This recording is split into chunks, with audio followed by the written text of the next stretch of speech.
So as I said in the Rube Goldberg machine, this is a fun chapter. Unfortunately, a lot of the equipment that we have at school, you don't have at home, so a lot of the labs we're not going to do, but we're going to be building those Rube Goldberg machines all the way through. So hopefully that will keep you busy and happy with this chapter. So it is an interesting chapter. If you remember, in the last chapters that we have dealt with, we have been talking about energy. Energy is the fuel that allows changes to occur. We could also say energy is what allows us to do work. So if you remember, we've talked about having a really cool car and it be beautiful and everything be perfect on it, but without gas, you won't go anywhere. And without energy, all of the functions we've studied this year, from cells to huge big things, would not occur without energy. So if energy is the ability to do work, what's work? Well, a lot of people think of work as, oh, I have to go to work, I have to go do this and that. But work is actually any time we take energy and cause a change. Transferring energy. So in the picture that you have, we don't know if the man can push the tree down, but he's using the energy that is inside of his body to cause change onto whatever he's pushing.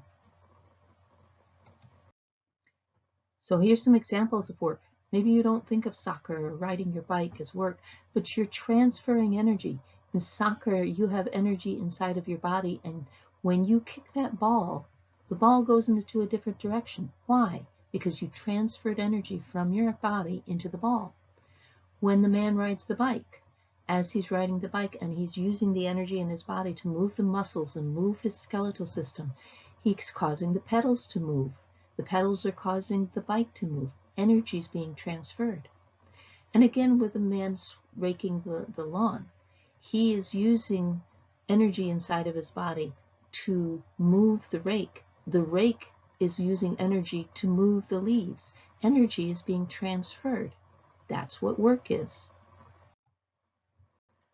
So, as I said, we need energy to do work. Now, another word, we have some vocabulary words that are going to get us started on this topic of work, because that's really what our topic is. And one of them is the word force. Force is the actual push or pull that moves the object. So it's the actual thing that is happening. And it can be very, very small push. It can be a very large push. But another thing I want you to make sure that you add on your note is that the force can also be called the effort. How much effort do you put into something? Let's suppose that there is a very, very, very delicate piece of glassware and you need to pick it up. Are you going to use lots and lots of effort to pick that up, or are you going to just gently use effort to pick it up? How about if there is a water balloon and it needs to be thrown and your friend is, oh, I don't know, maybe just down below you. You're standing on a little balcony and your friend's down below you. How much effort are you going to use then? So effort can be changed. So force can be changed, but it is the actual movement. It's the push or the pull that moves an object. And I mentioned effort being the force. So if you look at this picture up here, it's like a seesaw, and you notice that there's a big heavy weight on one side. And over on the other side is marked effort. That's where the push or the pull is going to go in order to lift that load. Effort. And as I said, it can be something very, very small. It can be the breath that you need just to make a candle flame move. It doesn't take very much. If you blow too hard, the candle goes out. But if you want to just move it around, you blow very, very gently. So efforts can be very, very small. Forces can be very, very small. Very, very delicate roots going through soil can be very, very small effort. However, pushing a rock up a mountain, I would assume takes a lot of effort. I'm not too sure anybody could actually do it, but it's a great picture. Another word that we need to know, so we've mentioned effort and force, we need to know distance. And distance is how much movement was caused. So I mentioned before the candle. If I'm blowing on the candle just to make it wiggle around, there's not a lot of movement that's going on there. How about this horse though? As it's pulling the cart, the amount that cart has moved is called its distance. When you get in a car and you go to Florida, you've gone a long distance. But distance is another word that's going to be mentioned a lot when we're studying work. So we've done force and effort and distance. We can come up with a definition of work or a formula. But before we do, take a look at these guys. When we're moving distances or we're using force, it may be very, very small. It may be nothing more than a tiny little bug wiggling his antenna. I mean, we can't even see that normally. It might be sending an astronaut to the moon. It might be the energy that we need and the force that we need to get a cart to go over a roller coaster or up in a Ferris wheel. It might be the push that your heart does to push blood cells through your blood system. It can be very large, it can be very small, but work is done when force and distance happen. The two parts, force and distance. So the formula for work is force times distance. If you don't have any force, you don't have any distance. You don't have any work. If you don't have any distance, you don't have any work. This man is riding on a mechanical or a motorized tricycle. Technically, he's moving around, but his whole body isn't doing work because he's not actually doing any force. He's just sitting.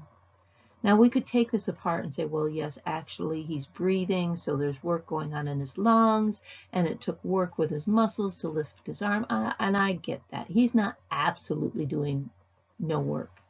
But just because he's covering a distance doesn't mean that he's doing the work in trying to move. When you're in a car and you're traveling, you're not really doing the work. The car is. And yet, there is another force. Friction. Friction is against us.